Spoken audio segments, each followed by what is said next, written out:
what you need to know before you grow. If I were to say that there are 5 key growth considerations for SMEs, what would you say to me? Is that true or false? How many of you know your customer and can really say that you know your customer? What do you do to get to know your customer? Do you know what your customers' likes are? Do you know what their orders are? Do you know what their preferences are in terms of how they like to pay, how they like to have their orders delivered, what time frame, what time of day? What kind of information do you have on your customers?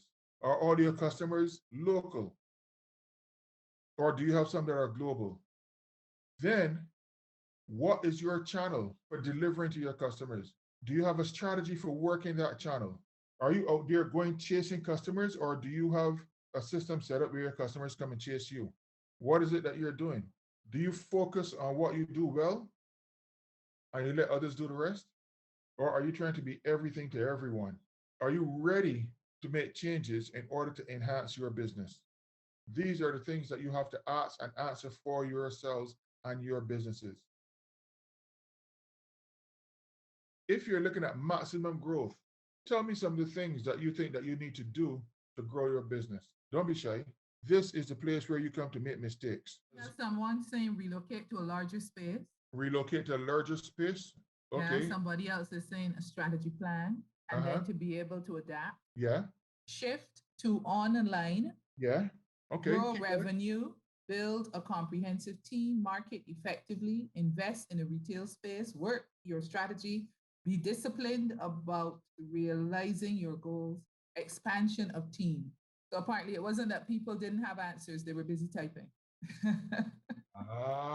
That's what it is. Okay.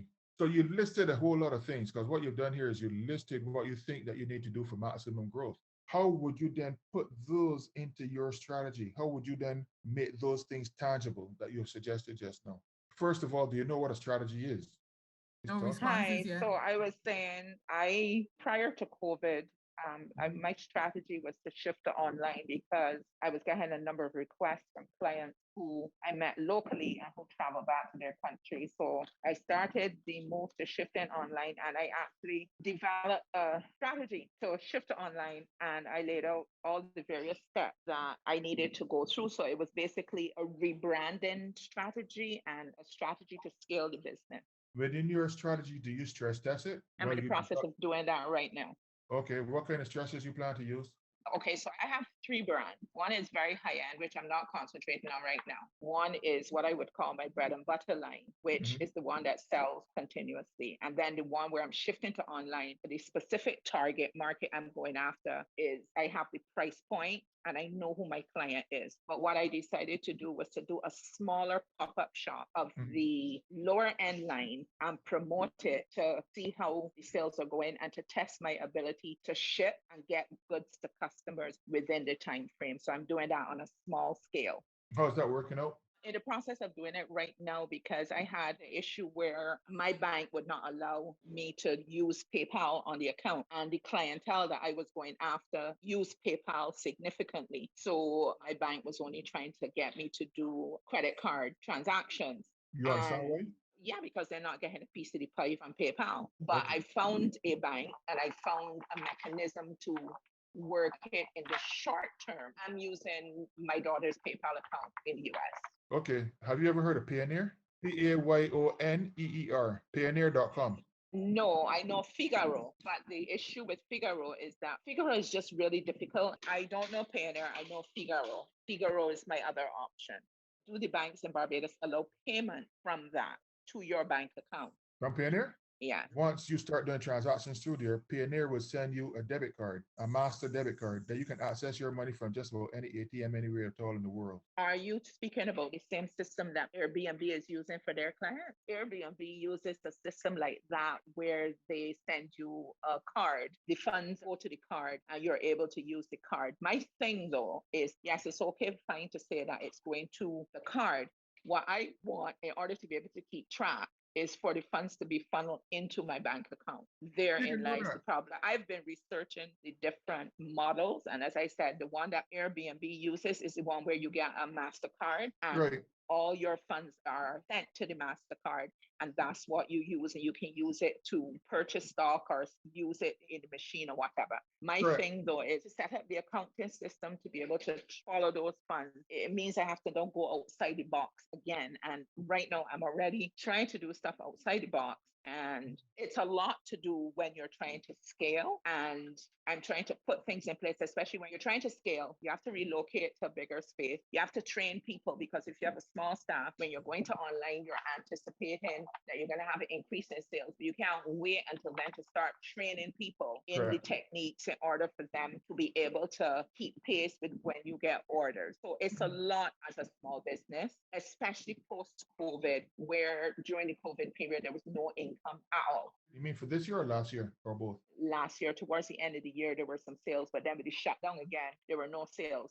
And the whole, whatever happened with COVID, the whole Mhm. debacle that COVID brought to the world, Yeah. only confirmed to me that I was going the right way pre-COVID to switch to online, because I had already developed a strategy to switch to online. It's just that the existing business was funding that switch. So when COVID came and all revenue stopped, everything stopped. But I'm trying to get back on track.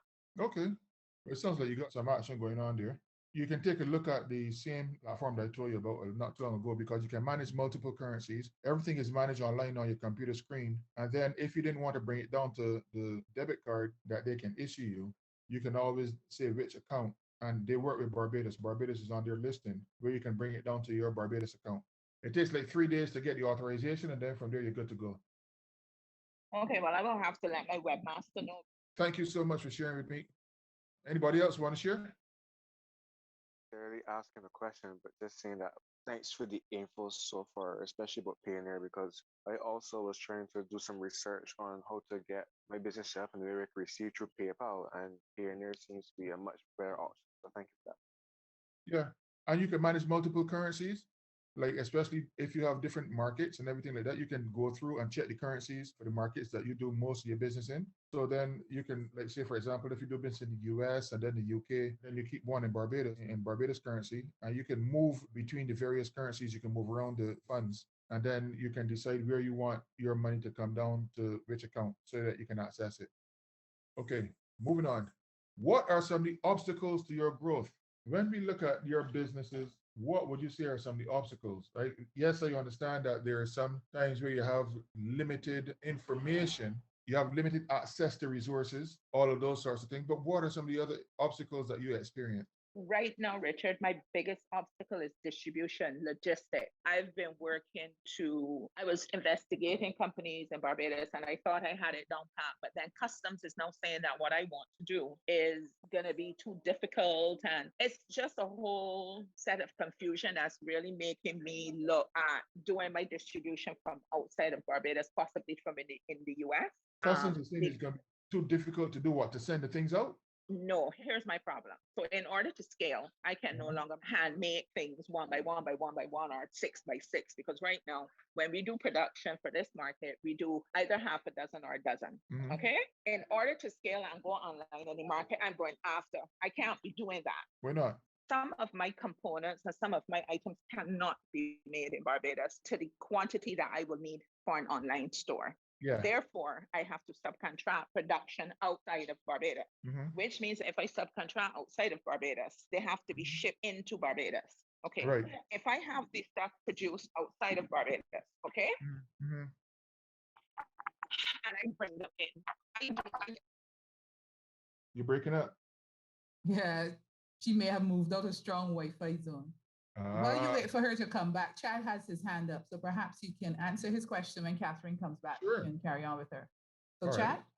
So mine wasn't necessarily a question. It was more of a contribution and a co-signing to Catherine. I'm actually a logistics professional. I completely understand what Catherine is talking about, because from what she's explaining, if she has it outsourced and trying to benefit from whether it be economies of scale or just low labor costs, etc., when she starts to bring it in, she's no longer a manufacturer. She's an importer.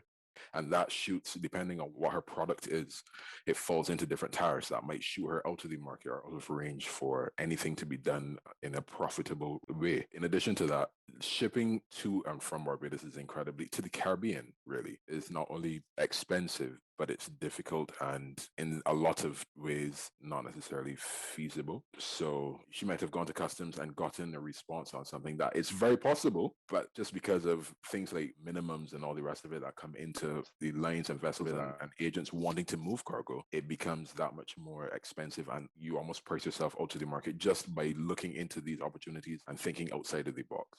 I think Catherine is coming back in now because I'm seeing her icon coming back up, and I just want her to finish her point. But there's something that I want to add after she's finished. No problem. You've clarified. Catherine? So what I was saying is that my business is going to be a mixture of two. There are components that have to be cast, especially in terms of jewelry, but they'll come back here for manufacture because the rest of the stuff is being made here because I'm using some local components. And those also need to go into the warehouse so that there's one central location for distribution, if you follow what I'm saying. Yeah. So the items that are made externally will come in and they're housed. And then the items that are made here, once they're finished, will go into the warehouse. So everything ships from one warehouse to make the logistics of shipping easier. So this is the biggest roadblock to me expanding to online, because I cannot let my website go live until I have my distribution down, because it would kill my business if I don't have the distribution part done ahead of time to make sure that everything runs smoothly. I've already contacted DHL already, dealt with the post office, already got the rates and everything like that. My thing is to house everything within one warehouse where things can be shipped. You can't get that done with trade agreements. Just know Chad was explaining that, Yeah, I didn't hear a word he said. I'm so sorry. Catherine, your best bet is not only go through NCF, but to go through Barbados Manufacturing Association. They will give you everything that you need, and then you can classify yourself as a manufacturer. No, but I am registering. I was previously registered as a manufacturer, but I closed that business. So now I'm restarting, and I am in the process of incorporating this particular business. And then I will, once I'm incorporated, I will apply for the duty-free concessions for this business. Beautiful. And then I'll be ready to go. But I'll put my email in the chat and you can contact me. Not a problem. Thank Sounds you. good. All right, and chat, there's someone else who has indicated an interest. So also check the chat Yeah, I'm just to seeing, see if there are any Keith other and- email Keith and addresses. Laurie. Thank you. All right, even as I'm listening to the exchange, I hope that all of you are paying attention also to one of the things that can be an obstacle to growth is if you don't protect your intellectual property, you can get barred from various markets. So you want to ensure that you check with the BIDC. I'm going to come down to that area just now, but you want to make sure that your intellectual property is covered and protected. Chad, I want to thank you for your input, as well as Catherine. I want to thank you for your information that you shared there, and it seems to have helped somebody else. I'm not sure who the other person is right now. Ethan was the one who added her information because Okay. she's very interested. Okay, perfect. So then how do you identify opportunities correctly? If you had to look at market penetration, what does that mean to you? If you had to look at a resource for market penetration, what is that? Do you have a strategy for penetrating the market? I put this article up here so you can see what market penetration is, and you can go through this. And this is under a bit of software. So it shows you what are some of the components that you need to look at when you're building a market penetration strategy. For example, are you a market leader, or have you created an industry with what you're doing? Are you well established or not? Can you leverage economies of scale? Are you strong with your pricing position, or can you improve it, enhance it? Is awareness for your business high? You've got to determine if you're one of these mass market entities or if you're going to be operating more of a boutique type of approach. Then, what are your distribution channels? What are your relationships with your vendors? These are things that you need to know so that then you can see where your supply chains are, both coming in and then going out of your entity. What are some of the hiccups that you can experience? As you would have known with COVID, where you had entire port shut down, it interrupted and disrupted a whole lot of supply chains. You would have noticed that when you went in the supermarket, and then you realized that certain products that you would have gotten ordinarily without even thinking about it were no longer available. Along with market penetration, you got to look at your product development. What are some of the products that you have to develop? Are they viable? Do they have potential to become viable? What's your market development? In terms of your market, does it have the potential to develop even further? What are some of the considerations that you have there? Then you come across your diversification. You know, somebody asked me earlier about the holding company. Does your business have the opportunity that you recognize that you can set up an entity that complements what you're doing as your core business? And then that in and of itself becomes a business which allows you to diversify and be able to have two businesses complementing each other in order to serve the end user. Any questions? None? Okay. And then keep on going. So in terms of your market development, it's a strategic step taken by a company to develop the existing market rather than looking for a new market. And then there are some of you who are looking at starting up businesses. Do you see opportunities or potential for you to grow within the existing market that you're going to go into? Or are there markets that are on top totally that you can go and capitalize on? Why are you getting into business? What is it that's going to make you get out of bed every morning to want to go and do the business that you're planning? Is it something that you're going to enjoy or endure? Are you excited about your business? Are you doing it as a means of survival, or are you doing it because you think that it really offers solutions to people out there and they're going to come after you regardless of any marketing efforts that you put forward? What are some of the things that you need to consider? So when you look at your product or service innovation, are you going to bring new life or a new way of solving customers' problems? Is it going to be a new product or service development? You found that during COVID, a lot of businesses cropped up in terms of doing deliveries. Yet still some of the ones who were doing deliveries from before crumbled because when the pressure came from the amount of people doing and needing deliveries, those businesses that were doing deliveries imploded because the pressure was just too great. And they did not have the systems to support the sudden expansion. Here in the Caribbean, we're very creative, especially in the fashion industry. We do a lot of prototypes that people find that they want more of, that are enjoyable and everything like that. Then they come and say, can I get 70,000 of these? And we don't have that capacity to be able to produce at that level. So then what happens? Our system implodes. And it's happened time and time again. What can we do to ensure that we don't keep on getting stumped with this sort of thing?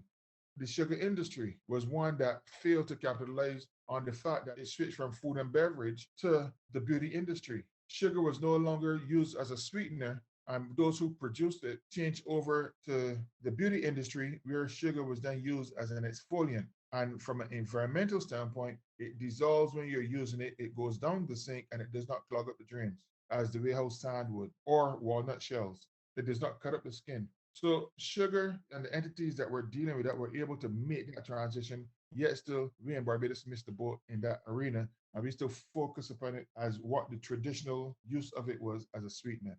Richard, Yes. I can speak from the fashion industry. I did a training course in 2017. It's called a Market Readiness Program done by an international organization called Aid to Artisans. And at that event, the only Caribbean people that were there were Haiti. And it's a perception. Haiti is actually not considered Caribbean, it's considered ethnic. And I put that with quotation marks. So Haiti gets a lot of help, and Haiti has preferential treatment for its products going into the US market. A comment was made. I asked a panel of 7 people who buy for major companies, Macy's, Bergdorf's, Saks Fifth, Target, all of those people.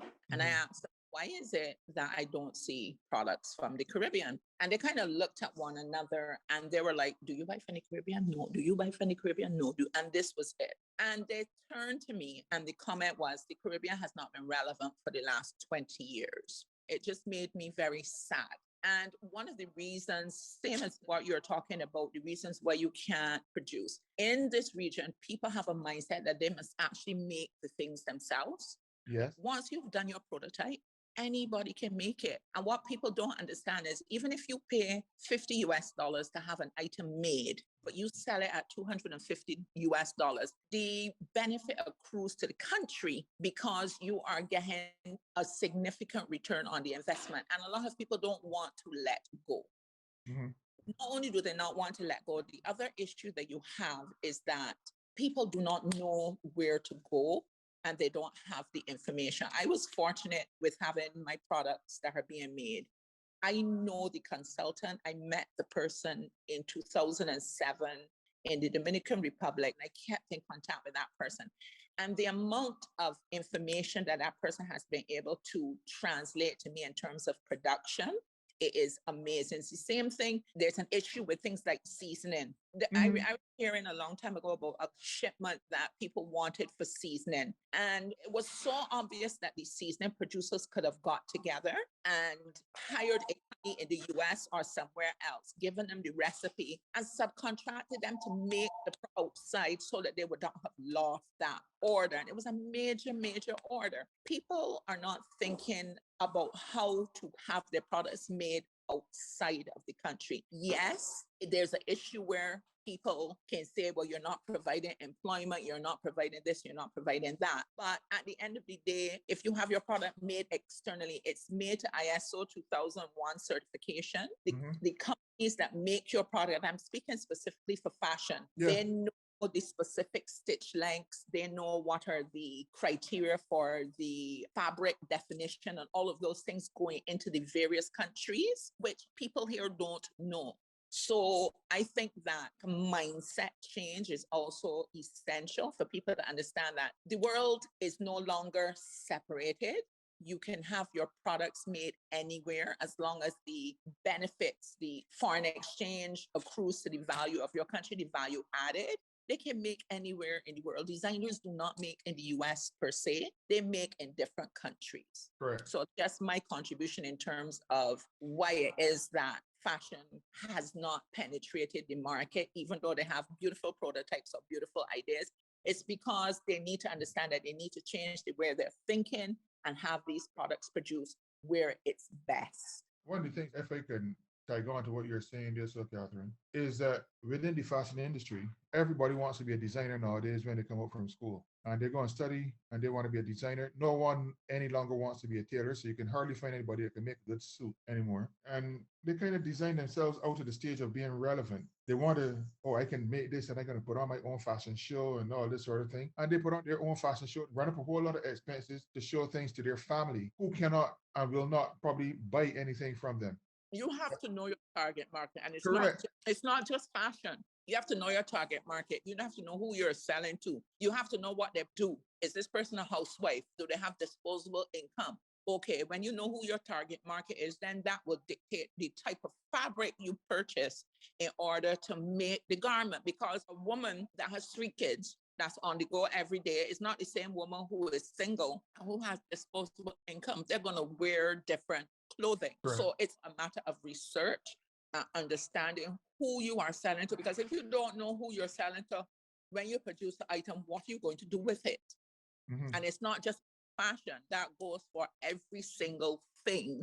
You have to know where you're putting it. If you're doing sauces, condiments, or any other thing, where on the shelf is it going? Who are you selling to? In which market is it going to? Is it high end? Is it low end? What's the price point? All of those things are very relevant. And unfortunately, those are things which people have not taken the time to go and invest in researching the knowledge in order to be able to move their products forward. There's an approach that I take to business, which is called doing the swan. And what it means is that on top of the water, you look smooth and graceful and everything like that. But underneath, you're kicking like mad. Take, for example, for today's session, we had registered over 16 different countries and over 20 plus fields of employment.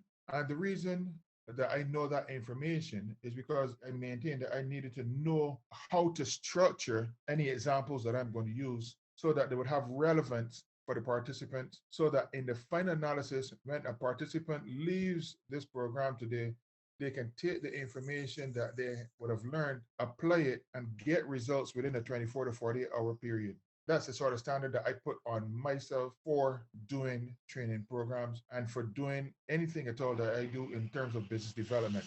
These are the sorts of things that you need to do if you're going to maintain a sort of relevance, if you want to distinguish yourself from the rest of the people who are out there. Now, like take, for example, apart from training, one of the other things that we do is business development, where we prepare business plans. We are not the cheapest guys on the block. We're a bit more expensive, but some people, where they prepare the business plans, hand them to you, and then you are expected to figure out the next thing to do. We prepare the business plans, then we make the appointments, and we go in with you to get things done so that you can can't get the financing. So we go to the appointments with the people and everything like that.